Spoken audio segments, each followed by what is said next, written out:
Hi, I'm Wayne Hockmeyer, and I'm going to do a demonstration of the banjo minnow and the various ways to fish it. But let's go to the boat first, and I will show you how to use the various products in the banjo fishing system kit and how to put them together. I have in my hands the three sizes of the banjo minnow. There is a small, there's a medium, and there's a large. Now, if I was going to fish the small banjo minnow, I would use 2 to 4 pound test. I really wouldn't like to go bigger than that. 6 would be the most. If I was going to do the medium size, that of course could be fished with 2 pound or 4 pound, but most people would fish this with 6, 8, or 10 pound test line. Most of the time, they would use a spinning rod and possibly a spin caster for these 2 small size minnows. The larger minnow can be fished with up to 12 pound test. That is a good size for the bait caster. The banjo minnow is used with a nose hook, and I'm going to show you how to put a nose hook together. The first thing you want to do is get a pair of needle nose pliers, and I like needle nose pliers because they're small at the tip and they enable me to work very easily. There are 2 types of corkscrews.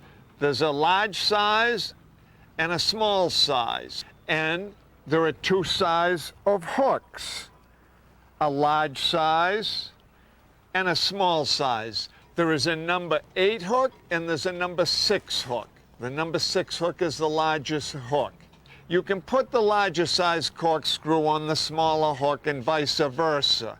For the purposes of this demonstration, I'm going to use the larger number 6 hook because it's easier to see. The first thing I want to do is put the O-ring on the hook.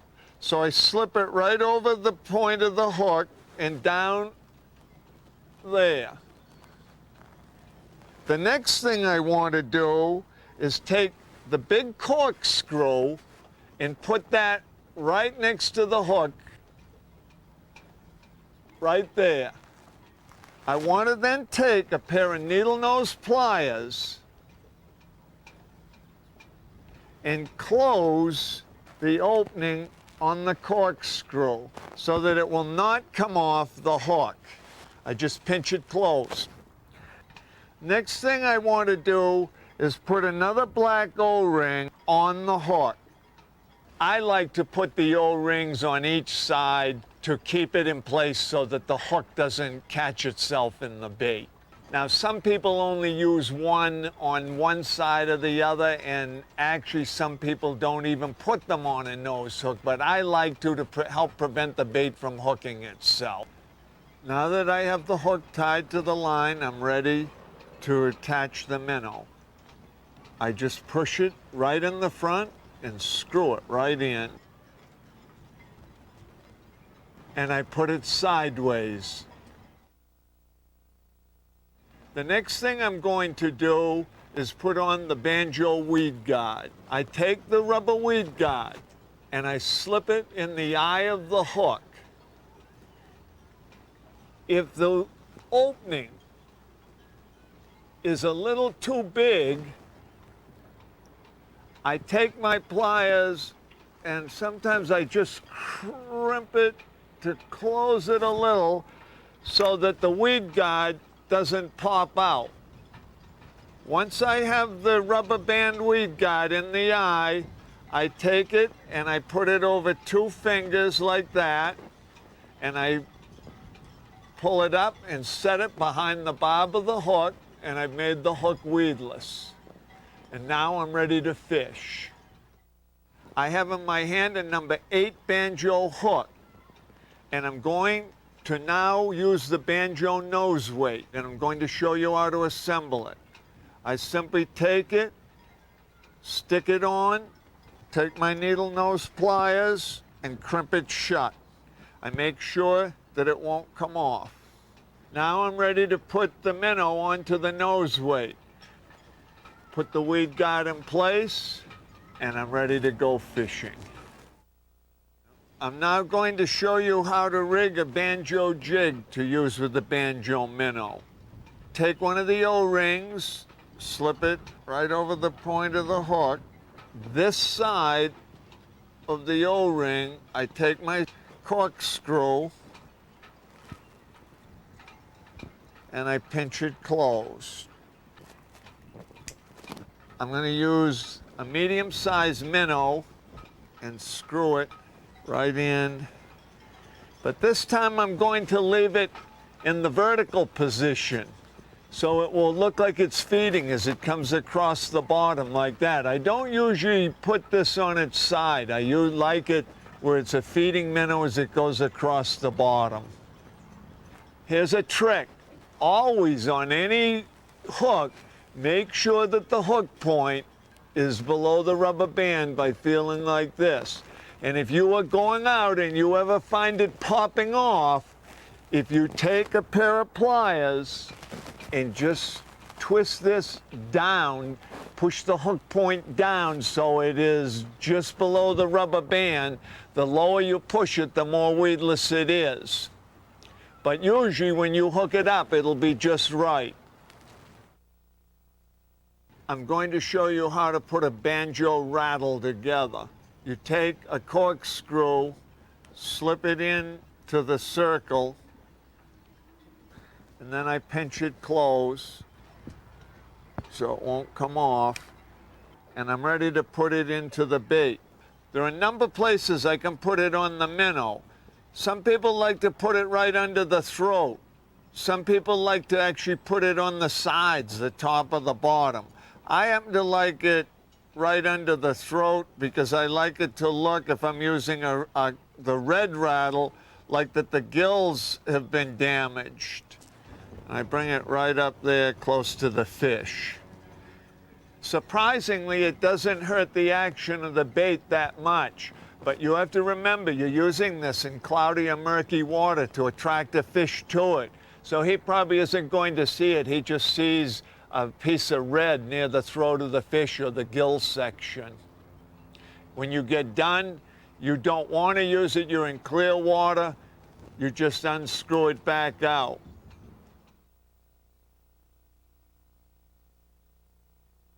In the banjo fishing kit, there's a live bait hook. You hook the minnow through the lips and then use a pair of pliers to hold the hook so that you can keep the minnow out of the way and attach the rubber band weed guide behind the bob. Some people like to put on a black O-ring to keep the minnow positioned at the bottom of the hook. We're ready to go fishing now. The minnow is rigged and it's on a rod, and that is the first thing I'd like to address. You want to use a stiff rod, and by that I mean a very fast action tip. Not heavy, but fast action, because that way you can impart a lot of action to the minnow as opposed to a whippy or spongy type rod. I'm using 8-pound test and a medium-sized minnow, and the first 2 retrieves I'm going to use are reflex response type retrieves. The very first retrieve is what I call the skipping retrieve, or racing it over the top of the water like an escaping bait fish. I keep it up right on top, jumping out, going fast as can be, like it's trying to get away from another fish. I use the skipping retrieve on bluefish or when fish are very hungry and very active, and I can cover a lot of water with it and they will grab anything they see. But normally fish are not that aggressive, and I'm fishing other species of fish that want and need a slower retrieve. And that is the second retrieve, and I call it the swimming retrieve. The swimming retrieve is a jerking type swimming motion. I jerk the bait and I wiggle the rod tip as I jerk it, which makes it swim. It's just under the surface, and it creates a wounded, escaping type of action. It is really used when fish are hungry or they can be induced to hit because they just reflexively bite it. The third retrieve and the fourth retrieve are very different retrieves. They are genetic response retrieves, and they are the retrieves that other fishing lures don't do. They are a complete stop and go retrieve to create a spastic action. Now, the first one is the simplest of all, and it is probably used by more people than any of the other retrieves. I simply cast out and I jerk and I create slack. Jerk and let it go slack. As I do this, I watch my line, because when I create the slack, a fish might pick it up and I wouldn't know it. You must have that lure completely go on its own, and the slack does that. As you pop it and create the slack, the lure takes off on its own and creates a very lifelike action. It's what makes this lure so different from other lures. You reel other lures. This lure, you don't really reel it. You jerk it in, and as you jerk it and create slack, you reel the line, or take the line you've created, that slack, and put it on the reel. Never just reel the minnow, because you kill that spastic action when you do that. You want that minnow to take off on its own, to go left, to go right, and to flutter die. And you can fish a fair amount of water doing this. You're creating a genetic response type movement on top of the water again and again and again, and you can cover a lot of water. Got him. But sometimes fish just won't come up. The dying crippled minnow is done like this. You cast out and you let it die. You just let it sink. And sometimes they'll pick it right up just as it's sinking, dying. If they don't, I just take the rod tip and I snap it. And I let it die. I let it die. I let it die. And I snap it. I let it die. And I snap it. If I see that line move, because I might not feel it, I reel it tight until I feel the pressure, and then I pull on it, and I reel and pull without really a hard snapping strike. With the banjo minnow and the banjo hook system, just a very long pulling strike will hook you more fish. Now, I've showed you 4 different types of retrieves: the skipping, the swimming retrieve, the crippled minnow retrieve, and the dying crippled minnow retrieve. As every fisherman knows, you have to have confidence in the bait you're using. And believe me when I tell you, the banjo minnow really does catch fish. It is a superior fishing lure. When I go fishing, the first thing I do is go high and fast. And by that I mean I want to cover a lot of water. I want to present the bait to as many fish as I possibly can.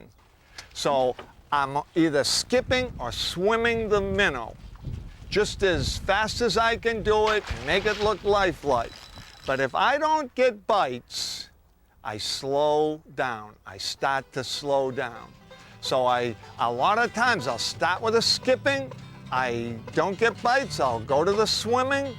And if I don't get bites, I go to the crippled minnow retrieve, the jerk and stop, jerk and stop. But if I still don't get bites, it's noontime, it's hot, it's calm, fish aren't biting. Then I go to pure genetic response. I slow down and I go deep. And that is the key to fishing. I start high and fast, and I end at low and slow, depending on what the conditions present me with. And many days, you can be the only person catching fish because you're the only person fishing in this manner. Thanks for watching. I'm Wayne Hockmeyer for Banjo Fishing Systems. And Good luck and go out and catch a lot of big fish.